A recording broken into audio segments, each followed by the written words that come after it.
Affairs Report. This is a political program where we talk about politics and economic issues in Ghana. A lot have gone on over the few months. IMF loan, a number of people in the UK and other parts of the world want to know more about what is happening.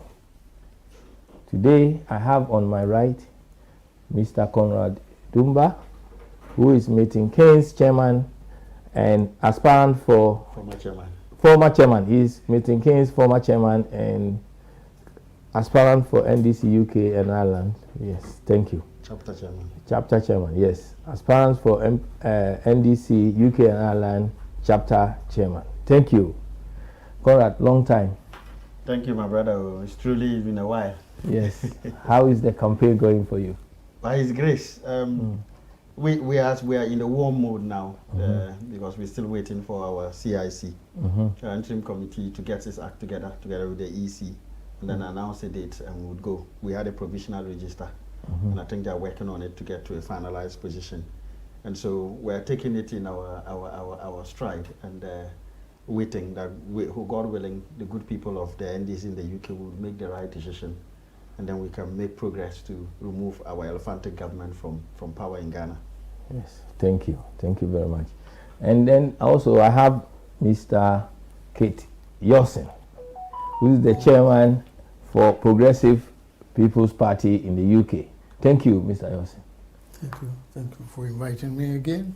How was your day coming and all the preparation? It's a brilliant day, as beautiful as you can get in Ghana, because today is 30 degrees.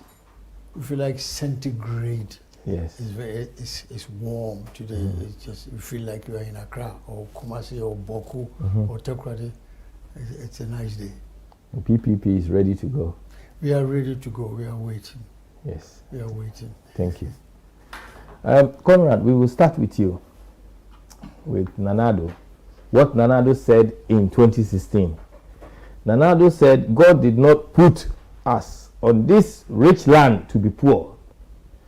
And it is bad leadership that makes us poor. Together, we can transform Ghana. This was before the elections in 2016. Looking at the state of our economy, in terms of our currency, employment, cost of living, have things improved, say, 2016 to date? So thank you very much, Uncle Kofi, and thank you to the cherished viewers and listeners. A shout out to everybody, our entire chapter executives, all the great people of NDC, UK and Ireland, and my dear members in the Milton Keynes branch, and to the Ghanaians listening to us. I know it's a difficult time, and so when we hear these words from Nana Addo being re-echoed from the time tunnel, yes, it can bring up mixed emotions. A time of reflection. A time of reflection. It can be a time for some people to be really, really upset. But you see, there are two ways we look at that. That statement in itself, was that a valid statement to make? Personally, yes. It was a clear view of the state of Africa at the time. Was it a view of the state of Ghana? Time has told, as they say, time will always tell. Leadership is the glue that brings everything together for progress. Yes. No doubt about that. The question we should then be asking is, the person who made that statement, was that made as part of his quest to gain power, or as part of his quest to transform Ghana and make Ghana what he thought it should be? Yet it's also a come there. And so it's good that your question has actually gone down to the very practical and empirical level of looking at specifics. Specifics like employment, specifics like cost of living. Yes. You know, 6 years, 7 years down, this is 2016 you were saying, today we are 7 years down here, 2023. We have gone so far backwards that when you listen to that statement again and look at our position at the time he made his statement and our position now, you ask us, did we go or did we come? Did he mean it, or was it part of this grand Sakawa plan to just gain power, say the right things, was the people experiencing problems? Were they experiencing problems? And I think if you reflect back, things was hard.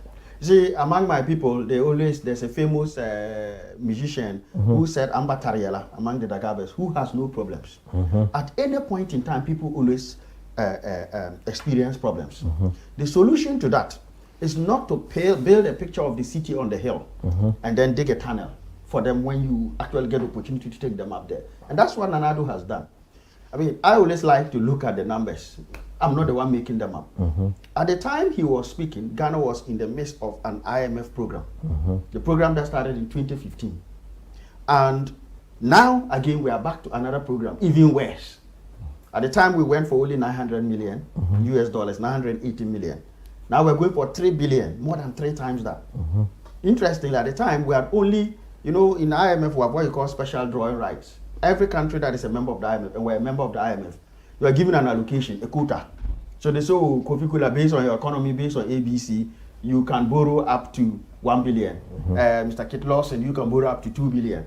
So if you go and ask for 2 billion, that means you are borrowing 200% of your allocation. At the time, the 980 million we had was roughly about 180% of our allocation. Today, the 3 billion is 304% our allocation. I'm not saying it. Look, you take the position the IMF articulated at the time when Ghana went in, when Nana Addo was saying these things, and now. Let us look at the specific question where you are talking about we should ascertain whether do we go or come. Cost of living, the state of Ghana. There's a particular metric in economics and finance that is called the GDP per capita. It's basically taking the total value of our economy and dividing it by the number of people there.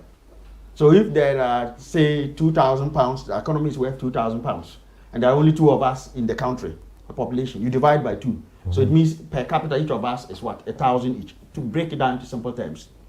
Back then when Nana Addo was making this statement, and this is, I'm going to looking at it from the IMF's press release on when they had approved our 2015 bailout of 980 million. At the time, these were the figures there. Our GDP per capita, per head, roughly, right, as a per person was about 11.2% in 2011. It came down to 5.3% in 2012, 4.7% in 2013, 1.6% in 2014. Of course, you can see that we were suffering some challenges with the economy, with the chronic power outages we had that the MPP ridiculed and called doomsday. A problem that started in the 80s. I remember when I was in secondary school in 98. The whole of 98, those who wrote Wayik in 98, they were reading with candles up north. And so those problems were already there. The economy was hamstrung. We had the power crisis. We had what we call the global commodity crisis, where the price of cocoa and gold dipped, and that's the main base of our external revenue. So we're struggling then. But even at that, by 2015, the lowest we had by 2015, our GDP per capita was down to 0.9%. 2016, it rebounded to 3.7%. So when Nana Addo was making that statement, we were at 3.7%. Of course, the projection was 2017 was going to go up to 6.5%. Now let's look at the current position we are in now.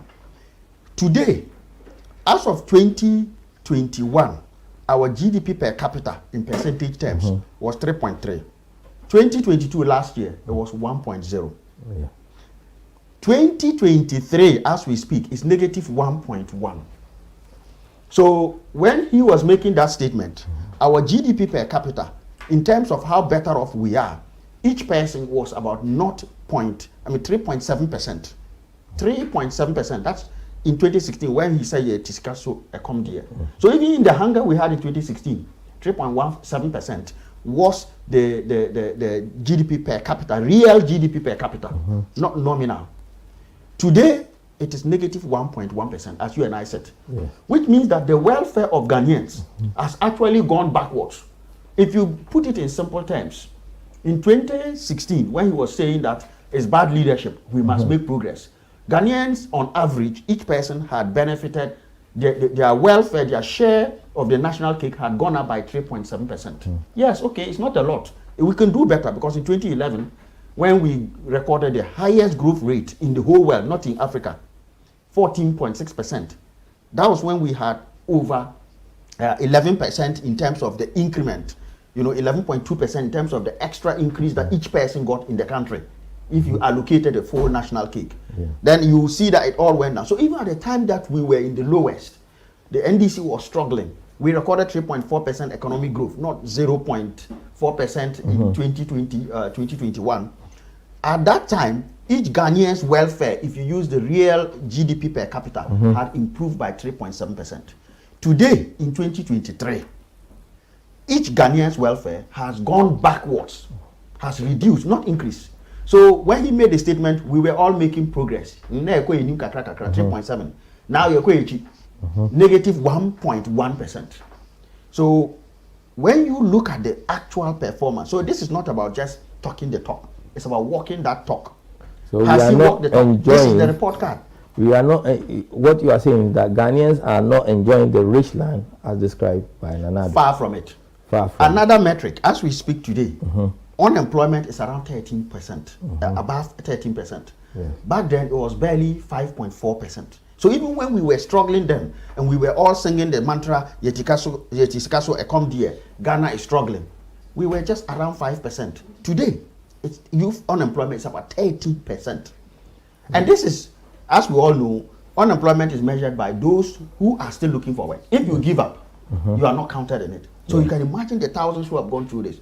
So that statement is an emphatic statement that is applicable across Africa, even across Europe. You see countries where leadership is the difference. Take Rwanda, a country that was suffering civil war barely 20 years ago. Today they are miles ahead.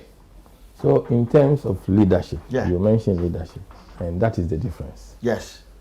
You know, a lot of media have stated that Nana Addo is doing very well. You know, they talk about his achievement, what he's doing, but you are saying that the leadership, there is a question mark there, and things are not what is supposed to be. You see, it's one thing, we all know how media works, and of course, everyone has an opinion, and an opinion is like a nose. We all are entitled to one, to be able to breathe in oxygen. But sometimes it's not what a person says, as we've just seen with Nana Addo's talk. Anybody can say anything. I can just stand here and stand in front of the road and say, I am Dangote. Does it make me Dangote? Dangote is there. I don't have anything near an oil refinery. So anybody can talk, and that is the difference. What the media is saying, let them put it out. Let the media go and look at, this is IMF, and this is where, see, if you look at Government of Ghana data, oh, you say you can't compare because Puriata is putting below the line, above the line. He's not reporting it. He's reporting it as a comment rather than putting it on the face of it. Let's go back to the IMF, because you see, when you go back to IMF data, they do this Article 4 assessment for every country. They'll come and take your data. They'll look at it. If you are supposed to put this in bucket 2 and you put it in bucket 1, they'll move it there, because they need to compare across countries, and there's a standard way you present it. So if you incur debt, you must put it there as debt. If you incur a cost, you must put it there as a cost against your revenue. You can't say, oh, I incur this cost, but there's a reason why. So instead of putting it there, let me rather just say, oh, I have got something. When you look at those numbers, it defies what the media is saying. The numbers themselves paint Nana Addo as a complete and utter failure, relative not just to his own words, but to the performance of any other government in the Fourth Republic. In fact, if we go back to independence, no government has performed this abysmally. So much so that we are now going to IMF for a record more than 3 times the largest amount we've ever had, which was in 900 million in 2000 Thank you. We will come back to you. Thank you. Mr. Ketiosen, you heard what Conrad is saying about the state of our economy since Nana Addo came to power to date. Are Ghanaians enjoying the rich land as described by Nana Addo in 2016? And you are part of it. Are you enjoying? That's a very good question. We are nowhere near enjoying at all. If anything, we must rather be sad about the results that are being churned out to us. But one question that Ghanaians must think about is not this textbook information. Whatever economic statistical information we have in Accra from Ghana government, it's all textbook information. They taught, we were taught about this here in the United Kingdom. Students, we go out to societies, talk to people, both unemployed and employed, businesses, companies, directors, and all that. That's when we get information and bring them out. Then we put the figures together. But in Ghana, it's pathetic. We are just following maybe basic economic, microeconomics. It's what we're using. I'm saying this because if we go to Ghana, we're not talking of Tamale or Accra or Sinyani or Kumasi or Takoradi and all that. Go to the real Ghanaian places. That's what we're talking about. Go to Navrongo or Kolungugu. Go to Insuta, go to Takwa, in the remote areas and see if all these things are really represented in their own villages or towns. That's what we're talking about. When we're talking of the economic, these economic indicators must be felt across board, not just in cities or big towns and all that. Economic growth itself. When we define it, we come to the bottom of it. What does it mean to us? So we are talking of welfare of the individual, prosperity, happiness, even full employment, not just employment, full employment. I mean, we've got unemployment. We are fighting against, even in Accra, the highest place in Ghana, there's massive unemployment.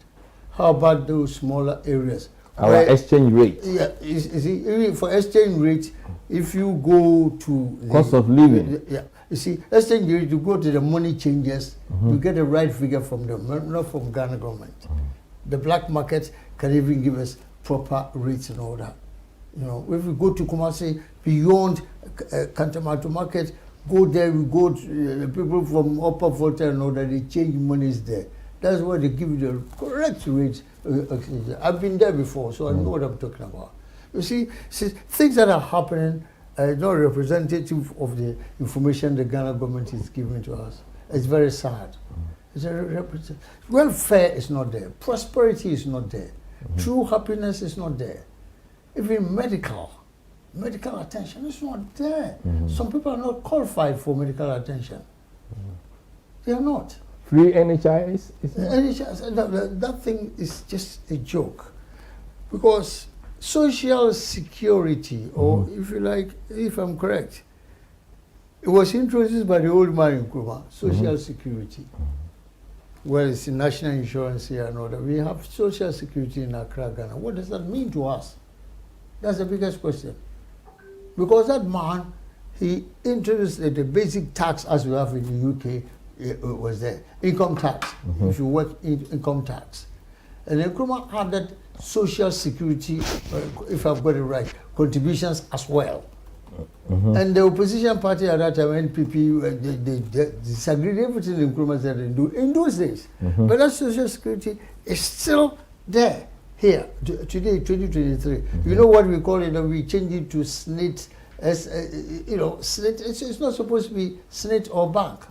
The social security contributions, now it goes into something called SNIT and all that. It's a big organization for some chosen people. And when the people in the villages are not experiencing this, and the poor man, I say poor man at that time, he introduced this with a view. He copied it from United Kingdom. National Insurance, Social Security, all that. 1945 welfare state here in the UK. That's what Nkrumah read, and when he came to the Gold Coast independence, that's what he tried to implement. But he did not finish before he was removed. When he introduced in 1965, 1966, he was overthrown. So it goes down to shambles. But the government, knowing that the Social Security contribution is also a source, literally a taxation, that's why we keep it up to date. Otherwise, if we overthrow Nkrumah, overthrow the national insurance and social security what we have in Accra. In 2017, Nanado also commented, we're talking about Ghanaians,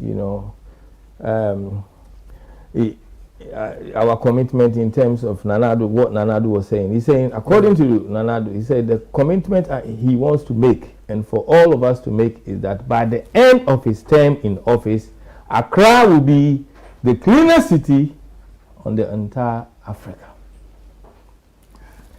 Yeah. And then he's also saying Ghanaians will enjoy the rich land at this, we would start enjoying from 2016, 2017. Yeah. Are you saying this is not the case? That was very impressive and, honest to God, good things to hear as a Ghanaian. And you are talking about textbook analysis. Of course, yes, he was talking just from textbook, but there's no practice in it. You got applied economics. It's not talking about applied economics. Basic economic language is using. We can understand. I can understand him. But then the point is that I was trying to land. The Social Security contribution Kwame Nkrumah introduced. He was coming to develop it into a welfare state. Mm-hmm. Welfare state, whereby even if you don't work, you are paid something, just as you have in the United Kingdom. Welfare state. He read it from Labour Party, introduced 1945 after the Second World War. Welfare state. Nkrumah thought it was a good idea. That's why we have social security contributions after paying basic income tax. Most of us, the ignorance is blissful.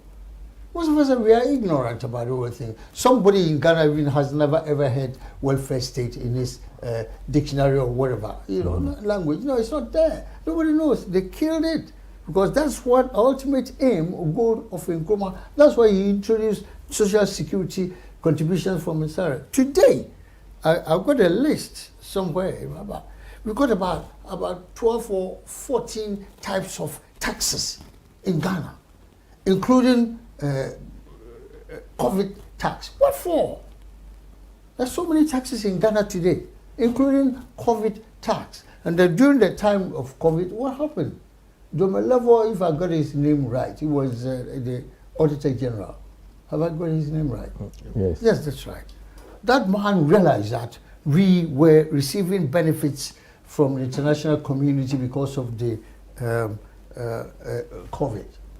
Just as President Mugabe also one time he said, for Africans, all we need is for a disaster to occur and the Western countries will pump money into us. And of course, COVID was a massive disaster. And these people, I would say the white people of the Western countries, they were pumping money into Ghana. And Mr. Domelevo he made a statement. He warned the Ghana government at that time that please keep it separate, keep accounting records separate of the COVID income and the COVID expenditure. Keep it separate because I'm going to vet you or check you or vouch you. So looking at our economy so that you will land, in terms of our currency, cost of living, have things improved? Things have not improved at all. I mean, cost of living is a disaster, unfortunately a disaster, because, listen, we are not operating at all. We are importing economy. We have no added value. The gold we have, good grief. My daughter went to Dubai a few days ago, and she brought me things. You see Ghanaians go there, they buy things. Gold ornaments and all that. Dubai, we don't have gold mines in Dubai. The gold that we have in Africa, in Ghana or other parts of the world, we take it there, and they've got professional goldsmiths to, Are we benefiting from our natural resources or not? No, we are not benefiting. Sometimes we take it up for about 5% or 10%, and the rest goes to the Western world. That is thinking for us. Since independence, 1957, we still have the same problem. It goes worse and worse and worse. It could have been different. It has not been different because no action has been taken at all to amend that. Look, when Nkrumah was removed, it is on record, check it. Nkrumah introduced gold refinery in my backyard. That's why I was born in Takwa, so I know the place. On one side, we got the mines, the state gold mines. And opposite, and the way to Abozo, where the glass factory is, it's a gold refinery, which Nkrumah had built. It was, I think, about 95 or 90% complete. What that meant was that when they dig the gold from the mines, just across the road, it goes into refinery, the gold refinery, which would have added value to the gold we mine before it comes out. But since then, nobody's done anything about it. It is in my party manifesto to introduce the gold refinery. Nobody's touched about it. We will come back to you, Mr. Yosin. Yeah, thank you. Thank you very much. Conrad. Yes, my boss. Mr. Yosin has raised a number of points, and this has led us to the 6 million, 3 billion Ghana loan with 600 million payout. The question is, will the 3 billion loan solve our financial problems? And if not, why did we agree to the loan? Good question. I think the simple answer is no. And even the IMF says it themselves. And so you can sometimes be forgiven to think that all the pain that Ghanaians are going to go through, we're going to end up in a situation where we don't know whether this will be the solution. Why? We all start from a certain basic premise that, look, any country that exceeds 70% of debt to GDP, straight away is deemed to be in debt distress. What do you mean by these terms? 70% debt to GDP basically is saying you take your total GDP and you take your total debt. If all your GDP is 100 cedis, and the amount, so let's say the total production that I have in my house, let's say I'm a country on my own, Bishop Feni, I'm president of my house. Our total productive capacity GDP is 100 pounds. And I come and borrow 70 pounds from you. That means 70 out of 100, that's 70%. So it means that my productive capacity, 70% of it is owed to you. That's technically what it means. When you get to that threshold, between 65 to 70%, but the ceiling is 70%, what it means is that whatever you produce, if you go to work and you earn 100 cedis, 70 cedis is going straight to you. Yes. Technically, if we keep it at that simple, I'm not trying to get into the nuances of it.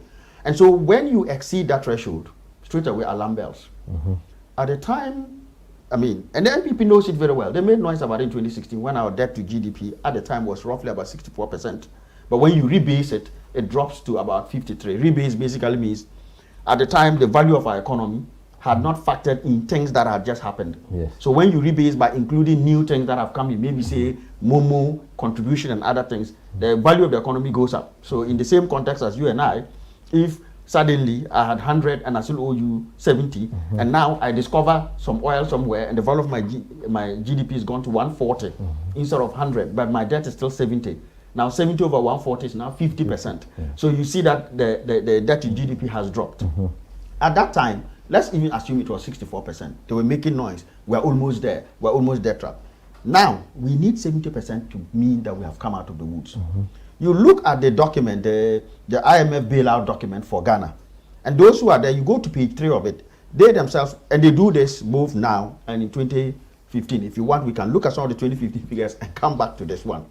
You know, you look at your debt to GDP. At the time we went to IMF in 2017, so let me try and get that particular one out so that you will see where we were sitting.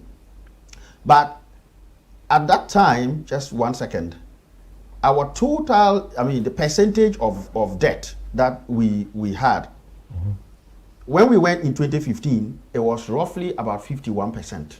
That was roughly the figure that we were looking at, right? So just permit me to make sure I'm looking at the right numbers for you. I don't want to mislead you like my brothers on the other side who have a good penchant for doing that. So we were at 64% specifically, 64.6%. The program was meant to get us out of the woods. So the next year by 2017, we would have gone up to 67.5%. And then in 2018, it will drop to 65.7%. And then in 2018, it will come down to 61.1%.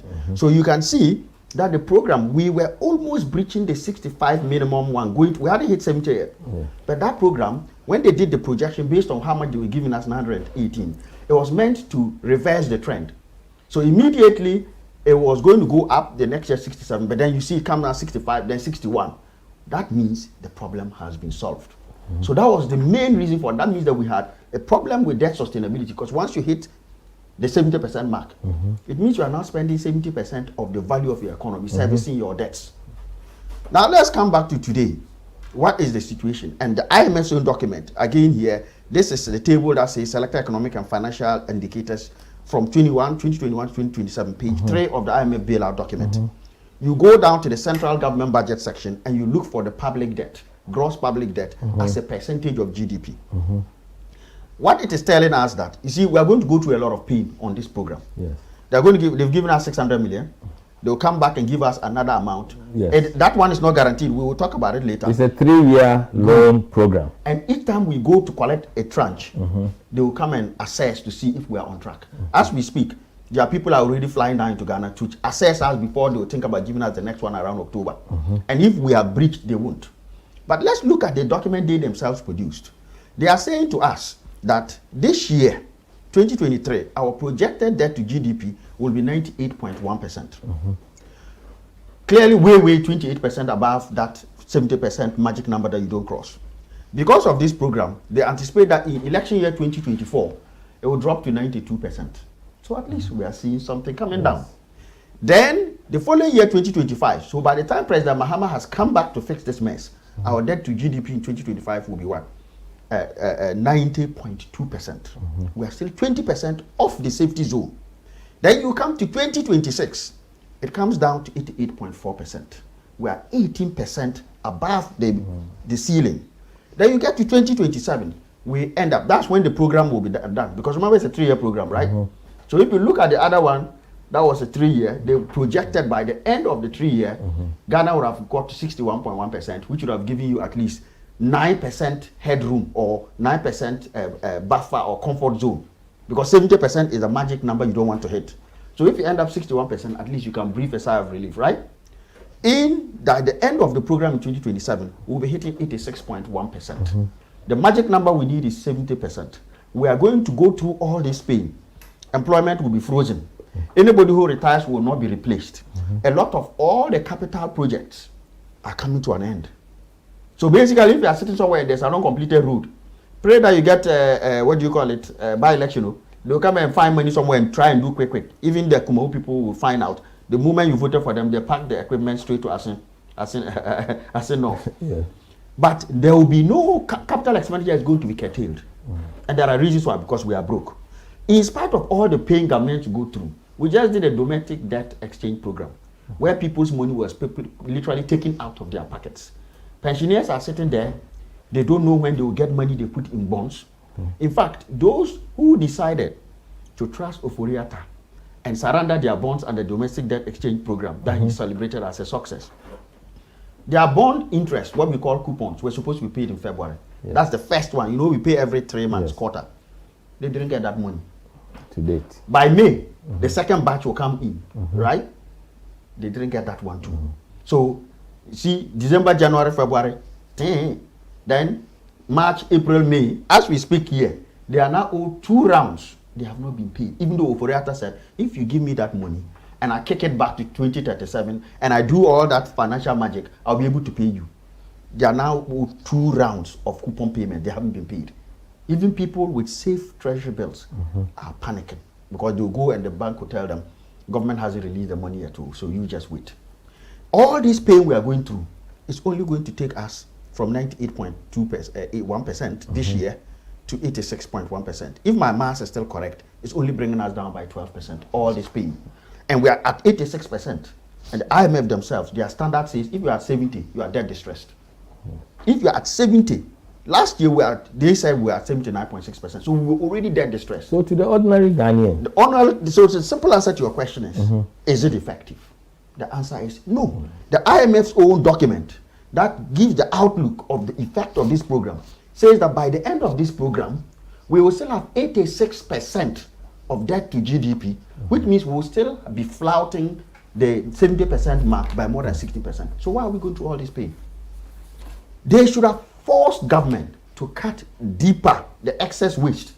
That 3 billion plus that is going to presidency. When you say they, who is they? The IMF. IMF. But there are reasons why sometimes the IMF do this. We don't have time to talk about that. But the simple answer to your question is this program is not meant to solve our distance. If you ask me my humble illiterate opinion in finance, this program is meant to allow us to be able to pay back the debts, the Eurobond people. Yes. Of course, you know, a lot of the people who take bonds, Euro bonds, they are in this country, in the Western world. Yeah. So when we say Yentua, that means they can also get their money. But guess what? It is pension houses. When you have pension in this country, they invest in developing countries, Yes. emerging markets. So if we start defaulting, it will all come back home and hit us. So they are helping us, but what we have gone through, what we have signed up, will give us some space to be able to get some money to pay back our debtors, but it won't get us out of the woods. Trust me on this. When we get to 2027, we'll have to do another IMF program, another 3 years, to start bringing it down. So that hopefully if we do another one, and it also brings it down by 12%, 86 minus 12, will come down to what? Somewhere around 74. And then we'll do another one. So the question is, this program doesn't look fit for purpose. It needs to be reimagined. And the conditions with this, even with this, there are certain conditions. This will only be achieved if we can get some debt restructuring from our external debt people. You see what we did to our Ghana people, where we say we can't pay, so we'll give you a haircut. We are asking the Paris Club, you know, the bilateral lenders, Yes. including China, Yes. to do the same haircut. They are refusing. You know why? Because even among themselves, they are arguing. The Western side is saying, you people owe China as much as almost 2 billion. Yes. Let China reduce some. China is saying, hang on. But you people too, you also owe them. They owe you money. Have you reduced your own? We have become football. Good. And those people are saying, the Western side is saying, oh, we will reduce our country-to-country debt, but not the, if you like, the multilateral, the IMF and World Bank type of debt. We don't want to reduce that. China is saying, ma'am, if I am to reduce, then you people should also reduce. We will come to the China one, See? the $1.7 billion that we own them. We will talk about it. Thank you. Yeah, thank you very much. Thank you, Conrad. Mr. Wilson, Yes. you heard it. You heard Yeah, everything yeah. that Conrad. Sometimes your blood boils within you when you hear this submission. All right. Thank you very much, Conrad. It's one thing we are not doing is that we are not manufacturing, Mr. Kula. When I say we in Ghana, are not, It's the sins of our fathers against us. in this. no, so of course the removal of Kwame Nkrumah is what has cursed It's the Ghana. sins of our fathers. It's It's true. part of it. Those people who removed this poor man in Nkrumah, they have cursed the nation, and it's Yes. true. You see, I thought when they removed him, better people will come, and the better people are supposed to be the NPP. What have they done? What did they do? Because the man straight away he went straight into manufacturing, and you come and destroy everything. You put, even matches, matches factory, you close it down. Tomato factory, you close it down.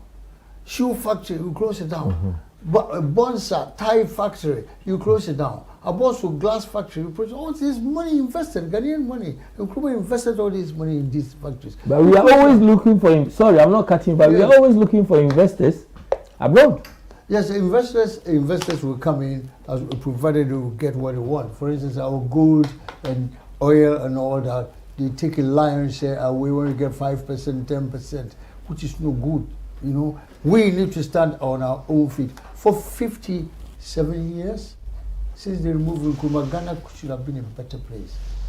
If we followed what Nkrumah did, the CPP Nkrumah they did in those days, we wouldn't have had problems at all. We wouldn't. This man started to help people, but they cut it down and replaced it with nothing.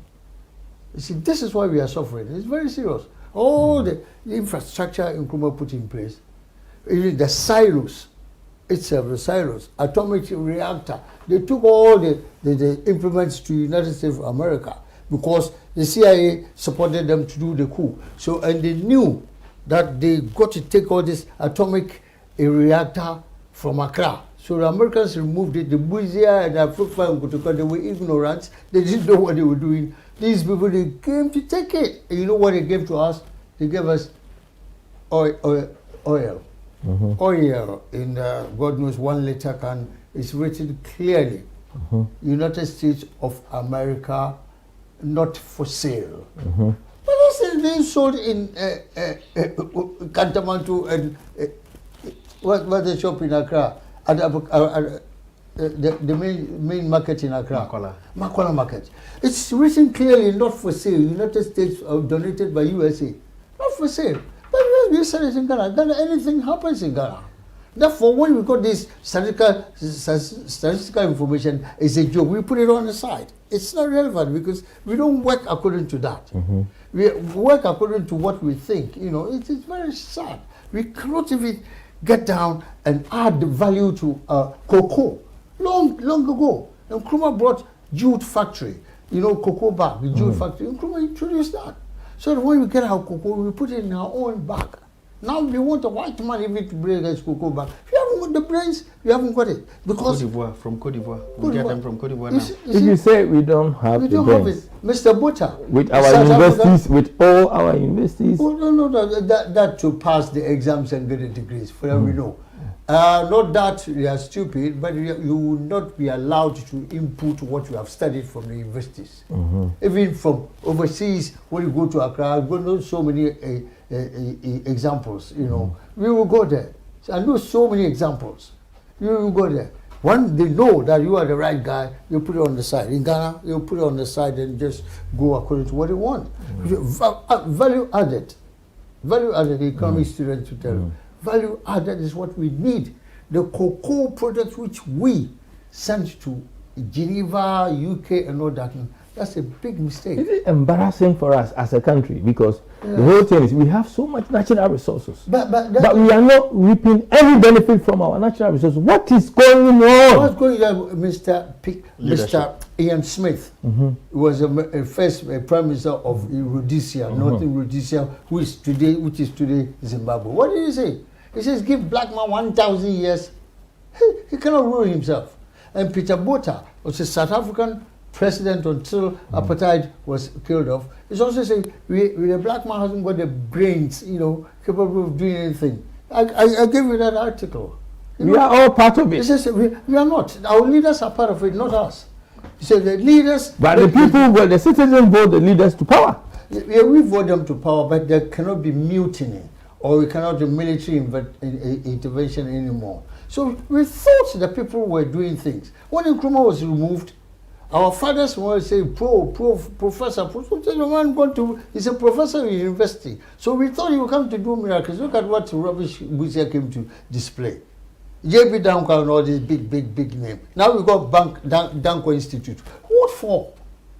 Danko himself, he never even won half election in his life. Because Amankwata of the same Achima Boka, who was of CPP, was beating him throughout. People teacher. Yes, you see, it's a school teacher. Thank you. You know what I mean? So doing that, then they started. They couldn't win elections against the CPP. That's why they started to bomb Nkrumah, assassination attempt wherever Nkrumah went. Nkrumah even went to Upper Volta. They tracked him down to Kulungugu and bombed him. Kulungugu bomb of 1962 or 64. They bombed him. The sharpness of the bomb that affected his hand, that took him, gave him cancer until he died. Whatever Nkrumah was doing, they tried to destroy him. Instead of challenging him and coming to do something better. They have not done anything better after Nkrumah's time. That's why I keep referring to. I've written about it, and it's going to be a massive book as well to be produced, because it's a shame. The man brought the right ideas. We didn't follow because it's a political business. You know, it shouldn't be. Nana Addo came to brag a lot for even the 2016. He bragged very impressive campaign he did. My party, we lost. But when I got into Central Region, I saw people rejoicing because Nana Addo has won. Then I asked my own people, my own tribe people, why are you rejoicing? He said, because he said Nana Addo will bring jobs and all that. So the people of Central Region, they were happy, rejoicing on the street. So I have to believe it. But is that what we have seen? Then they say 4 more for Nana, we gave him 4 more. Now right now it's 7 years. We are going to 8 years. Now they say break 8. That's the song the NPP is singing. Break the 8. Break what 8? You have not come. If I say you, they have not come to do anything better for 57 years of removing Nkrumah. That's what we are talking about. 57 years, not 17. 57 years of removing Nkrumah. Come and do better than Nkrumah. And Nkrumah went to China. You know what they called him? They said he's a communist and a communist can't do anything better and all that. Even doctors who were trained there, who were trained in the Soviet Eastern Bloc and all that, they were being condemned by NPP. When Professor Busia came, I remember, they were condemned all the substandard. If Russia was substandard, can Ghana go to the space? Russia goes to the space, and we say it's substandard. Ukraine, that Ukraine we are talking about today, Mr. Kula, I'm sad about it. Because I got a brother who studied in Ukraine as a medical doctor. There are so many black people, Africans, even Indians. When Nkrumah made is your brother still there? Or he is dead because the area they studied was radiation affected area. So all the Ghanaian doctors and Indians and West Indian doctors who studied in Ukraine, I think about 90% of them are all dead. They suffered from leukemia, cancer of the bone. It's sad. You know what I mean?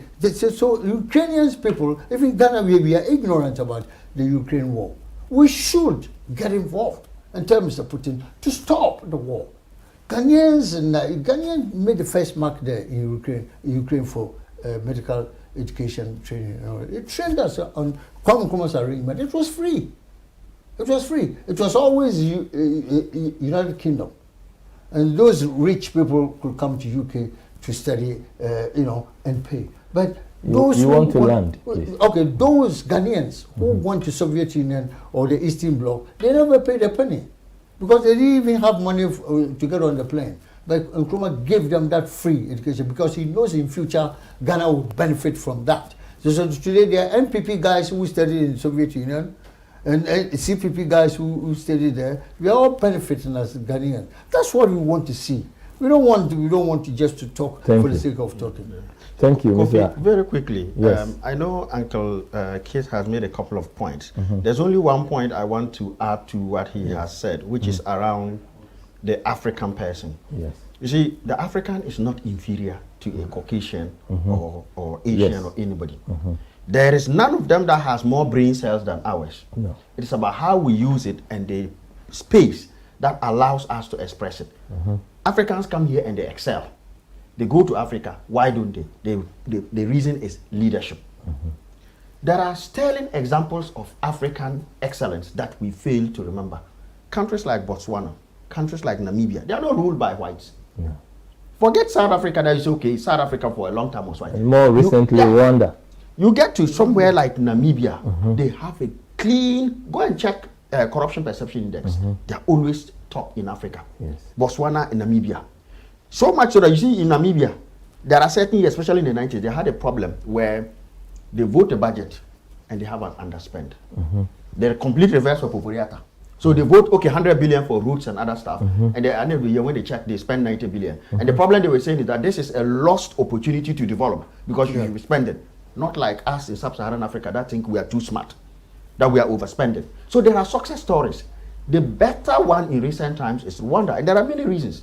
Why is the UK looking to use Rwanda? The metrics in Rwanda support the ability to say, let's send refugees there, it's good. Because Rwanda has come from where? Paul Kagame took them, he fought as a guerrilla in that civil war. He has turned his country around. Let me be honest with you, Rwanda is better than Ghana today. Of course. In all spheres. I was there. I'll give you one good example. I was there in January. Yeah. Egypt is suffering financial crisis, similar to us. Zambia, similar to us. Zambia is they went for a bailout last year and they are struggling to qualify for the second tranche that will be released, which we may go there if we're not careful. When COVID hit, every country was saying, the IMF said, okay, we'll give you free money to deal with the COVID. It's not free money, we won't charge you interest, but it's your debt. Yeah. We took 1 billion and we went back and took another 1 billion from IMF. They took out 980 from World Bank. In total, over 3 billion we collected in loans. What did we do with it? Kenke and fish. We finished it, and now it's part of our debt. Do you know what Paul Kagame did? That's what we call prudent financial debt management, public financial management. The man is giving free money, and he already has a debt. I owe you money, and the interest you charge me is 10%. Uncle Joe says, because of COVID, I'm going to give you money, 0%. Or even let's say 5%. I would say, I don't need to pay it, so I won't take. No. I went to Uncle Joe. That's what Rwanda did. Took that money from him at 5%, came and paid you off at 10%. So I've saved my country 5%. Yes. He did what we call debt reprofiling. Yes. He basically took the same the IMF loan. Sacrifices of our fathers. The same IMF loan we went and took and did Kenke Party. Paul Kagame took it at 5%, and repaid his euro bonds, which were at 6.6%. When we were collecting euro bonds at 19%, the last euro bond we managed to get before the crisis, we got 90%. So this is an example of how an African, if Rwanda's leadership was repeated across Africa, would be better off. Yes. How can Rwanda can get 6.6%? Ghana was going for 19%, and later on they refused to lend us. So there are rays of leadership in Africa. We need to be proud to say, I stand by Kagame. I want Kagame in Ghana. That is the way forward. We can't just condemn ourselves as Africans. We are below. Now the question is, where do we find them? We will be back. We're gonna take a short break, and we'll be back very shortly. Thank you. Thank you.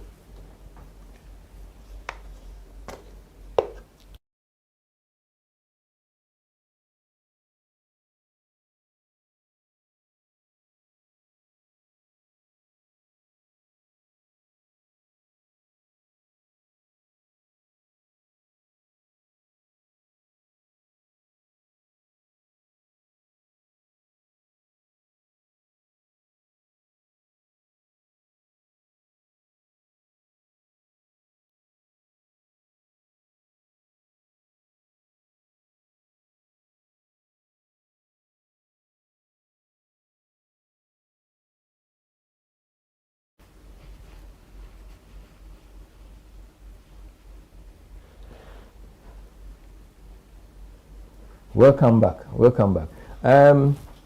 Conrad, the $1.7 billion as a country we owe to China. According to the World Bank data, countries heavily in debt to China are mostly located in Africa.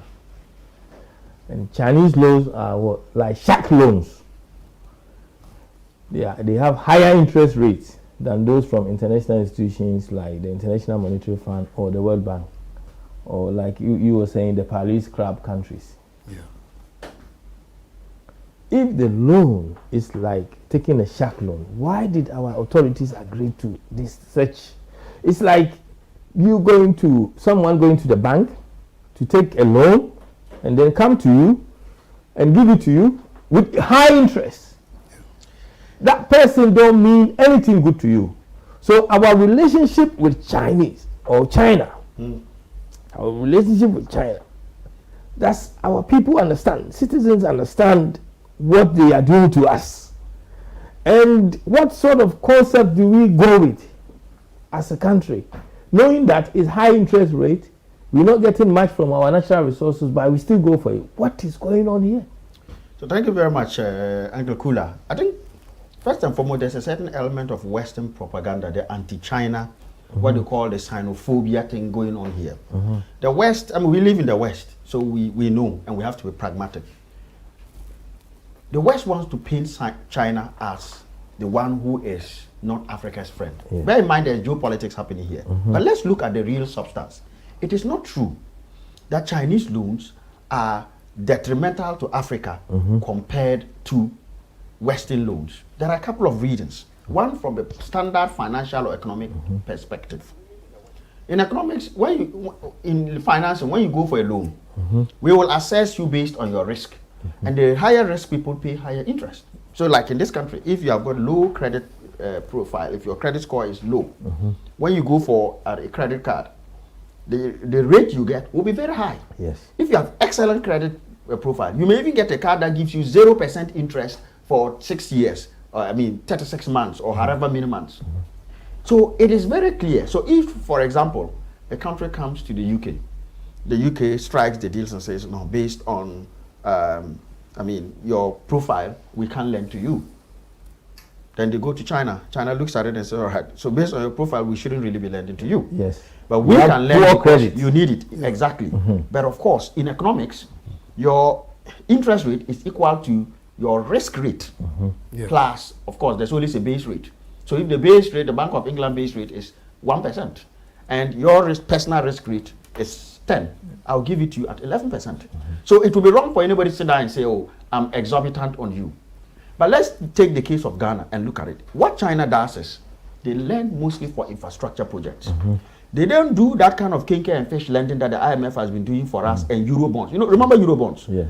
Every year, Oforiatta will go to the Eurobond market. Excuse me, what is it, kenke and fish? Yes. You mean real kenke, Consumption. real fish? Oh, you know, he used to, the reason I say kenke and fish is Good. anytime he went for a £3 billion loan, dollar loan, he'll come in, then they'll hold a celebration at Ministry of Finance. You see him holding his watch, a kenke and fish party, to celebrate hat-trick. That they managed to do an IMF, whatever exit, and they managed to get 3 billion. Is this something Where to was be that sad money of going? or to celebrate about it? Oh, sad. Why? Because that money was going straight into budget support. It was going straight. That's what I mean by consumption. Kenke and fish.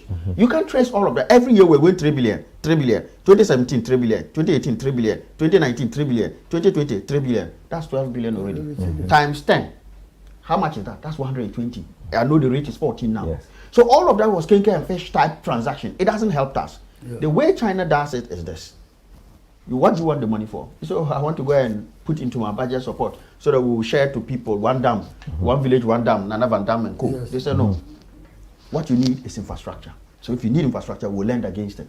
And it's good because you see, if they say we are lending against Bui Dam, now if we don't charge you any interest, if you fail to pay, we use that as collateral. So I'm giving you the money to build your house. That house is collateral. If you go to bank now, they want you to bring existing collateral. Let's look at the Ghana case. I took some pains, just incidental that this happened. I took some pains to look at what is our total debt to Ghana and when did it start. In 2007, President Kufuor went for 306 million from them for Bui hydropower plant, the Bui Dam. In 2012, the NDC went back for 75 billion as additional funding for that same Bui Dam. In 2012, we took another 76 million for the same Bui Dam. So the total there of 450 million thereabouts was for Bui Dam. We can see the Bui Dam is contributing to our power. Yes. If anybody comes to say to me that China gave us a bad loan, I will ask them, where was the UK, where was America when we needed that dam? They were not prepared to lend. They wouldn't give it to us. But China took the risk. Let's go to the next one. Under the NDC again, so the first one was under President Kufuor, 306 million. The next 75, 76 were for Bui Dam. 2013, President Mahama went for 850 million. What was it for? It was for the gas plant, our Western Corridor gas infrastructure project. Today, this is actually last year, I'm not even now. Every single year, Ghana was getting $400 million worth of gas from that travel gas plant. In 2 years, that's 800 million. We went and borrowed how much? 850. So in 2 years, a little over 2 years, we would have paid off that loan. Yeah. That is prudent lending. And if China did that, where was America? Where was Britain? Where was France? Where was Germany? When we needed money to go and build that gas plant, it was too risky for their banks to lend to. They didn't. Let's continue. In 2013, we went for 150 million. This was for the Alpha 1 project, you know, the communication network thing, these fiber lines that run from Tema to Boko and all that stuff. So that was another infrastructure. So far, they haven't lent for budget support. Let's know that. Budget support is basically a fancy word for Yenchendi. Yeah. Let's go to the next one. In 2019, President Kufuor went and borrowed 186 million. So again, they recently said, oh, all the China lending was NDC who did it. This figure is showing that it is not true. You can go and check the records. Yes. They did some. 186 million for construction of 11 coastal fishing landing sites. I know they haven't finished construction of all of them. But if we're asking them, the Chinese lent against specific infrastructure. What is the final one? Recently, construction and rehabilitation of selected routes, 550 million. Remember the bauxite, the barter loan that they went for, and we're asking them to add it to our debt, and they said no, it's IMF supported them. Now IMF themselves have seen the light. The Chinese said, we will build the routes for you. I mean, as we build whichever road it is, the Tamale interchange, which is basically a flyover, it's not an interchange, but Takoradi PTC, which hasn't taken off. What they said is 1.5. But if we build, we agree the value, and if the value we have built so far is 500, you owe us that much, we'll be taking from the bauxite we are mining. That bauxite was lying there. That was the bauxite that Ibrahim Ahmed was supposed to mine. Somebody who already mines in Congo, in Liberia. As we don't trust ourselves, we went and gave it to Chinese in return for this. But clearly, they have both. Do you want to land here? Yes, they have lent us against solid infrastructure. So when the Western world comes to tell us that, oh, this is the case, they are loan sharks, they are not being honest. If they had given us these loans, we won't be in China. And as you can see, this is total of 1.9 we owe them. Every year, Western companies were giving us 3 billion to put into budget support. This is why we are where we are, debt strapped. It is not the Chinese problems. We have paid it up down to 1.7 of this total that we have. So I don't see that propaganda against China. Look, we need China to come and help us build a railway from Accra right up to my village in Hamele or Bolga, so that I don't need a car. If I have my bicycle, I just jump on the train, like London to Manchester, sit on it, it will take us through. Every station, there will be one of our mothers selling kuku or kinky or bread. That is employment. That is what we need, the China type of lending. The China type of lending. Nanado is saying, I will let you go on. Nanado is saying, Mr. Kitiosin, that the IMF loan is expected to restore confidence, reopen avenues, and revive stalled infrastructure projects. The question is, if the government have the forecast plans in place, why are they experiencing problems along the way? Why are they the challenges that makes it so difficult for us in terms of getting the loan and doing what we want to do with it? What is the government economic management team saying about the state of our economy now based on all this? Mr. Kula, I've said it before, some time ago. I said it, careful planning prevents pathetic performance. Our government in charge today is making a lot of mistakes because there are no careful planning in the system. You know, we can, you know, just like building a house.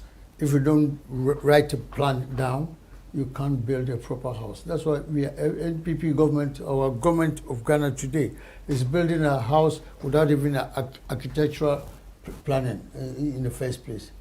They are not saying they are useless, they are hopeless. They are building the house, but there's no plan. That's why I say careful planning prevents pathetic performance. Right now, Ghana is performing pathetically.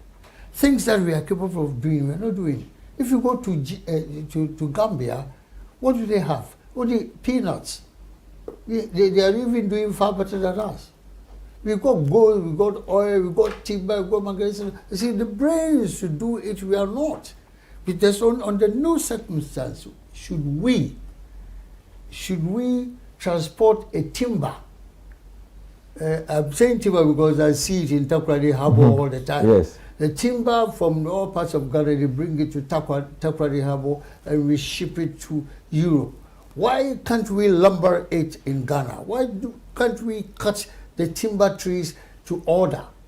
But we send the raw material of timber to the Western countries for development. Why is that? Are we not capable of doing that? And it's even dangerous, Mr. Kula. It's dangerous to transport timber from Takwa or Bogoso to Takoradi.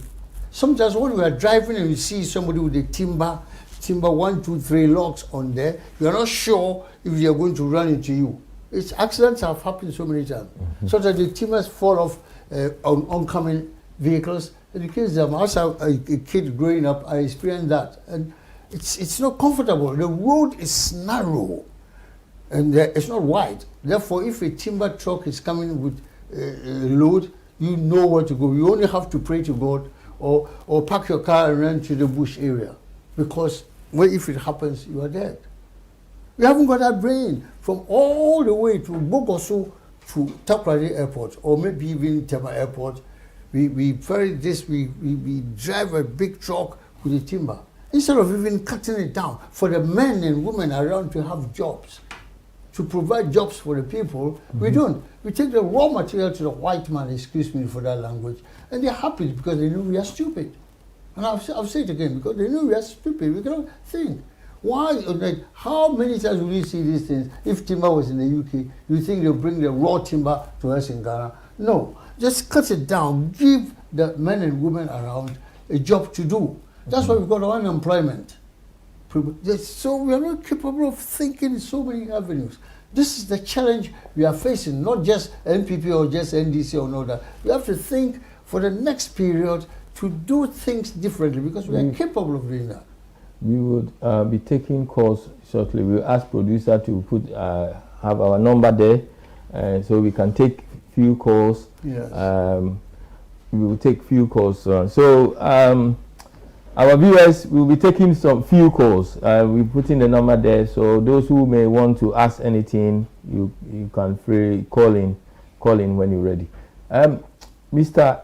Kitiosin, Yes, sir. we're going back to Nana Addo in terms of what he was saying about social contract. Then we will bring in Mr. Conrad Dumba. The government has consistently maintained they will fulfill the social contract they signed with Ghanaians in 2016 manifesto.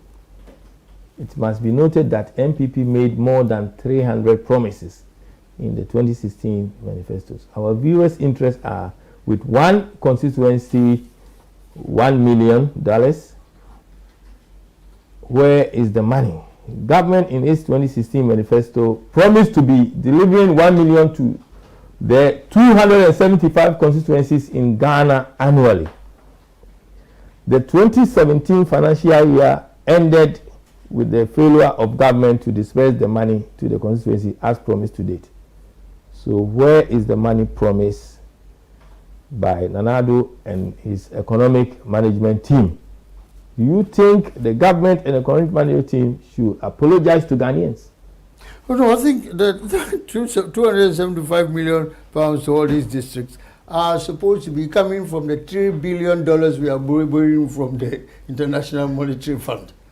That's the hope of President Nana Akufo-Addo.